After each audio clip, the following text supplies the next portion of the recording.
King, the 1994 Disney animated film from part of the Disney Renaissance era, and it's directed by Roger Ailes and Rob Minkoff. And of course, this is kind of like the biggest Disney animated film we all know and love. And of course, it had its 30th anniversary last month, or 2 months ago, I think it was. Again, guys, I do apologize. I was meant to put this review up like a while ago, or a few months back, but I was just so busy. I didn't get a chance to do it because I was focused on other stuff, other movies are coming out, and I didn't get really a chance to sit down and talk about The Lion King. So here I am now, talking about the 1994 animated film. So let's just jump into the story, what the film is all about. As a cub, Simba is forced to leave the Prairie Lands after his father, Mufasa, is murdered by his evil Uncle Scar. Years later, he returns as a young lion to reclaim his throne, to stop his evil Uncle Scar, and of course, take over his role as king in the Prairie Lands. Now, we all know the story of The Lion King. I think we all know the story. It's very simple, but what can I say is not been said by many other YouTubers or many people who said this millions and millions of times. This film is a classic. It is a masterpiece. It's definitely one of Disney's best films they've done in a long, long time. It's definitely one of the best films they made. And this film makes it as a classic from its merchandise, from the TV series they had, the 2 sequels that came out for direct-to-video, and of course we have the Broadway musical, and of course the Disney theme parks for certain shows or character meet and greets, of course the Disney live-action remake. We'll talk about that soon enough. We'll get to that. Let's just start off with the animation. The animation here is absolutely beautiful, stunning work of art here. This is absolutely gorgeous to look at in terms of animation style. It's just looks so beautiful to look at. It still holds up to this very day in 2024. How amazing is that? It's just how it looked, the way the certain character moves in certain aspects. The same goes to the animals, because all these animals are cartoonish. Yes, they have their cartoon aspects, but the way they looked so beautiful to look at, and they got the right posture, how they move, how they present themselves. It's just absolutely amazing. I can't explain how I feel about it. The animation here is just absolutely gorgeous to look at. The characters are there. They're very, very likable, especially Simba. The young actor who does the voice of Simba, who does a good job. I think he does a brilliant job here. Simba in this one, he's very likable. He's very charming character. Yes, he's arrogant. He wants to become king, like he wants to be like his father. He wants to take over the throne, and you can tell he's looking forward to being in his father's footsteps. And of course, he does have his reckless moments where he does obey his father's orders not to go to the dark orders, basically that the hyenas are. Because especially that one moment they had this Mufasa tell him that being brave doesn't mean you go looking for trouble. And of course, Mufasa is voiced by James Earl Jones, the guy who did the voice of Darth Vader. What can I say? He does have the voice. He's such iconic voice actor. He just brought that voice role in. Yes, people always think of James Earl Jones doing Darth Vader in Star Wars. Yes, you may think of him when you think of James Earl Jones, but you can also think of him as Mufasa, the Lion King. Just imagine that. I thought that his voice acting brought that energy. He definitely brought that same vocal that he brought into his character. And of course, Mufasa's brother, Scar, Simba's uncle. Scar is probably the best Disney villain. He's very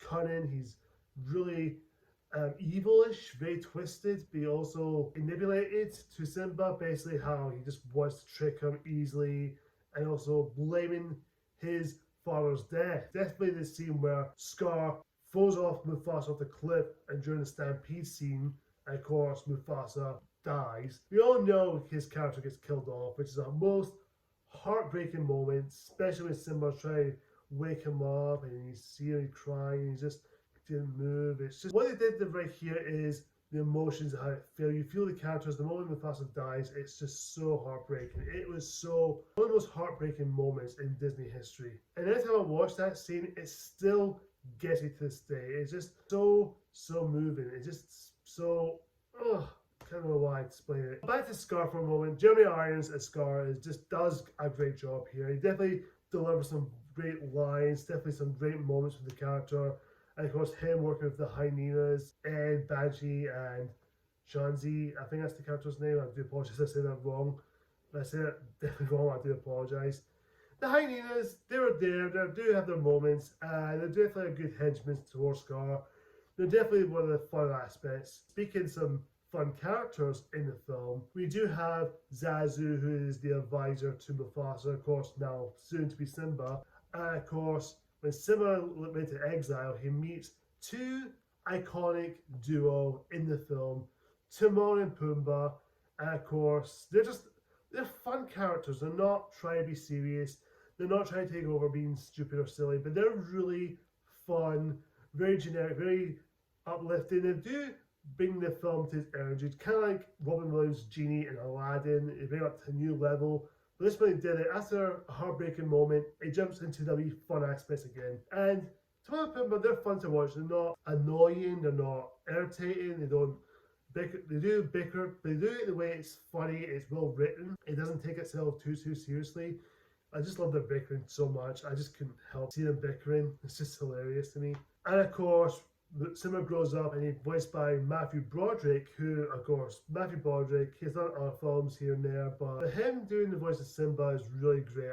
Everything you think of him, you think of Villar's Days all. And of course, Simba's childhood friend, Nala, is basically Simba's friend and soon to become his future queen of Pride Lands. Nala is just an okay character. She's not much to her, but she does come find Simba when she's all grown up and tells him that Scar has taken over the Pride Lands and he's basically there's no food, no water, no anything. So basically try to ask Simba to come back to the Pride Lands and try to fix it, and then of course Simba says refuse not to go back.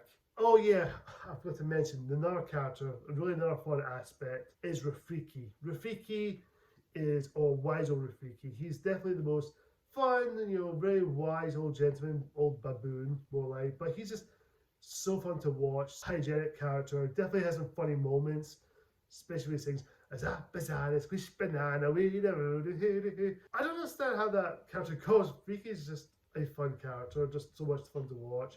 Basically shows Simba that no, Mufasa is still alive, but he's alive inside of you, very much means he lives in you, which is song from that Lion King 2 sequel, and of course the Broadway musical used that song.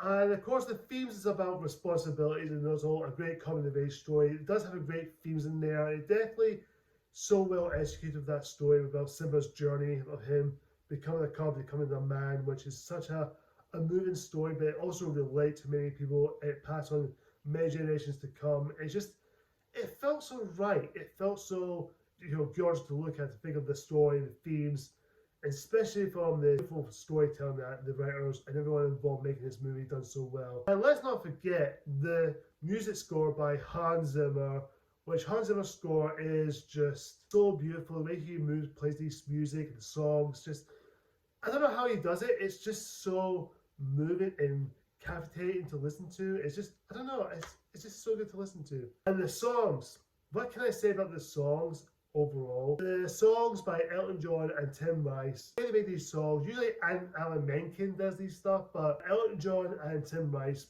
brought that same energy, same that songs he've made, especially songs like The Circle of Life, the opening song, which is probably the most beautiful song to listen to, especially it gives that goosebumps feel. And of course the live action remake does the same thing as well, giving you goosebumps, which we'll talk about the live action remake soon enough. And of course other songs, I Just Can't Wait to Be King, Be Prepared Scar song, which I really liked, Matata, Timon and Pumbaa song, No Worries, that stands for. Of course, Can You Feel the Love Tonight, Elton John singing it in his music video, which I absolutely enjoyed. I do like listening to that song now and again. There's so many things about the Lion King. I can't go into details how I explain it. I think most people have said it. It is a classic. It is a masterpiece overall. This is Disney's triumph. Despite my maybe one or two issues with Nala, maybe she's not the most developed character, but for what she is, but this film is still a classic. This is still a masterpiece of animation. I can't go any further. I'm going to say it now. I'm just going to go right to the rating. I'm just thinking, how I feel about it. Here it is. The Lion King 1994 definitely deserves an A+. Overall, guys, comment down below. Tell me what you think of The Lion King, and tell me, do you love it? Do you like it? Do you think it's alright, or do you hate it? Whatever the case is, comment down below and tell me what you think. Thank you so much for watching, guys. Till next time, keep on my review on the 2019 live action remake of The Lion King. Oh. This is going to be fun to watch, talk about as well. Fuck. Until next time, see ya.